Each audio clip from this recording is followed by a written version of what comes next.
Amis Catenois, bonjour. Le dimanche 25 novembre se déroulait au casino de Cattenom une bourse aux jouets organisée par le Sous des écoles.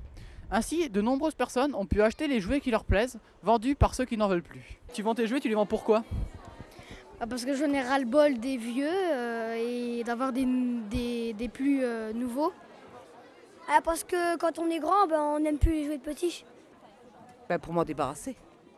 C'est pour qu'eux ils puissent se racheter d'autres jeux qu'ils ont envie.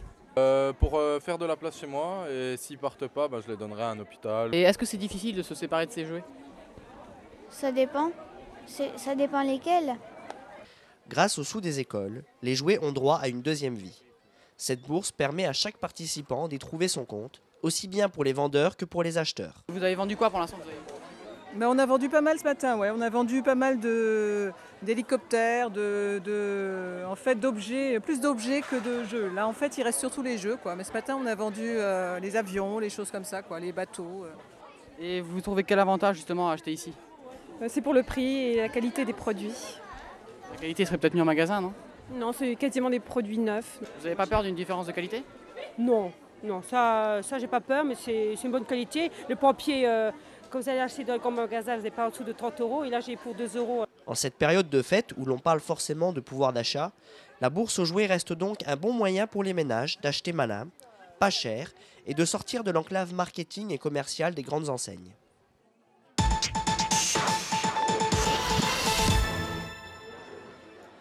Une autre manière de rajouter du beurre dans les épinards est offerte aux artisans grâce au marché de Noël catenois.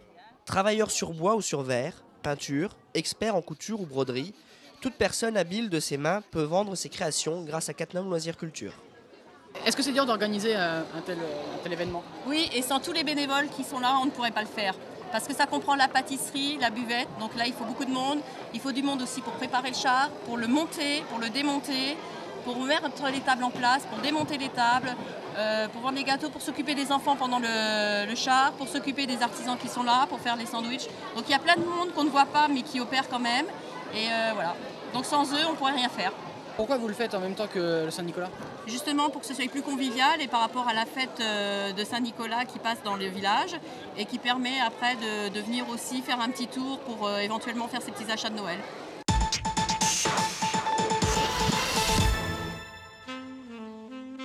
Aider la recherche dans les maladies infantiles graves est devenu le cheval de Troie de notre commune. Comme chaque année, le Téléthon a été l'occasion de multiplier les manifestations pour récolter des fonds. Dans un premier temps, 2 défis belote se sont déroulés à Zensich et à l'espace Yves Dutheil, une bonne occasion de vendre des pâtisseries faites maison.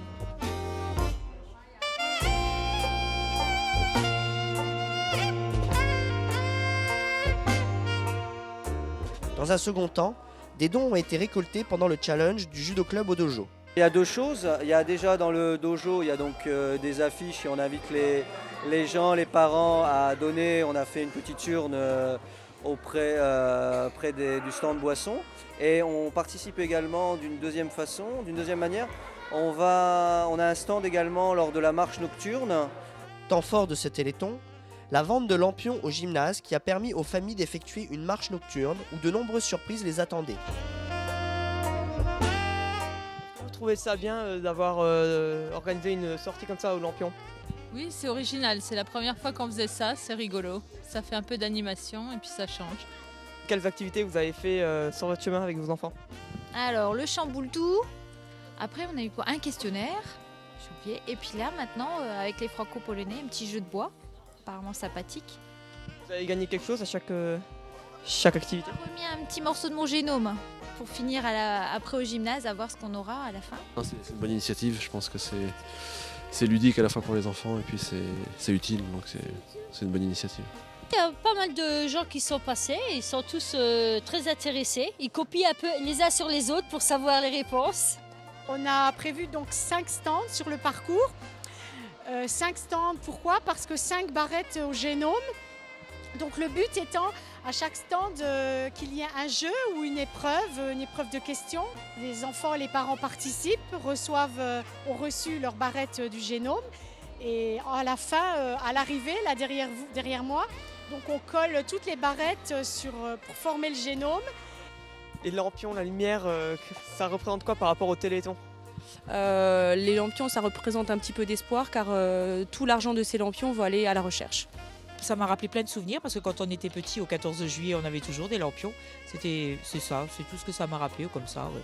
Pour le Téléthon, ouais. C'est la lumière, c'est l'avenir, c'est peut-être quelque chose qui va se préciser pour eux. C'est l'esprit de solidarité qui se transmet de la lumière en lumière dans toutes les rues de Cattenom et qui marque en fait l'attachement des gens à défendre une cause comme la maladie, quoi. Pour finir, cette journée de mobilisation s'est clôturée au gymnase où restauration et animation sur place ont permis de tenir en haleine les visiteurs.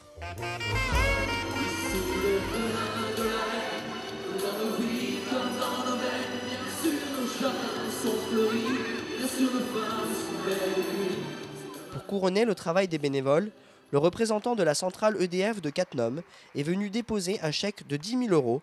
Les organisateurs peuvent donc être fiers du travail réalisé pour tenter d'améliorer la vie quotidienne des malades.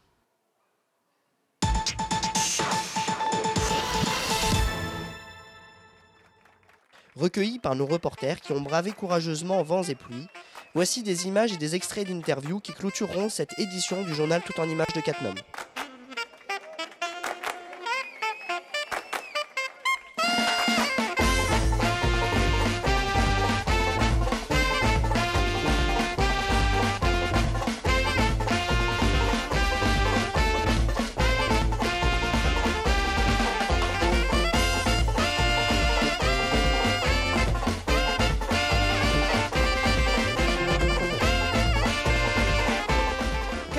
Rappeler la Saint-Nicolas?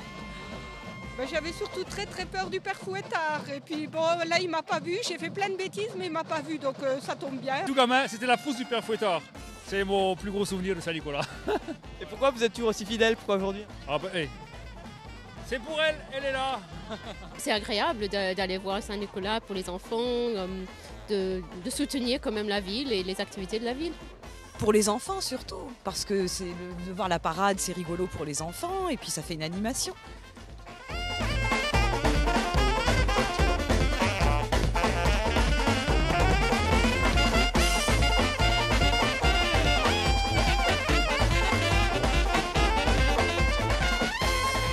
Il y a le Saint-Nicolas qui venait, je me rappelle, j'étais tout gamin, j'allais me coucher en dessous de la table, tellement j'avais peur. Le Saint-Nicolas, il arrivait le soir, et on avait une noix, une orange, une pomme, c'est tout, quoi. C'était bien, on était assis là, à genoux entre les parents et tout ça. On avait la tremblote, c'était pas comme maintenant. J'ai un très bon souvenir. Habitant dans un petit village, on fêtait ça, toujours Saint-Nicolas, les pains d'épices. Quand on était petits, nous à Cattenom, on avait des dessins animés, des magiciens. À la soirée, plutôt que là, peu danse, techno, machin, là, c'est moins bien pour les petits. Je trouve que ce serait mieux que ce soit comme avant, quoi.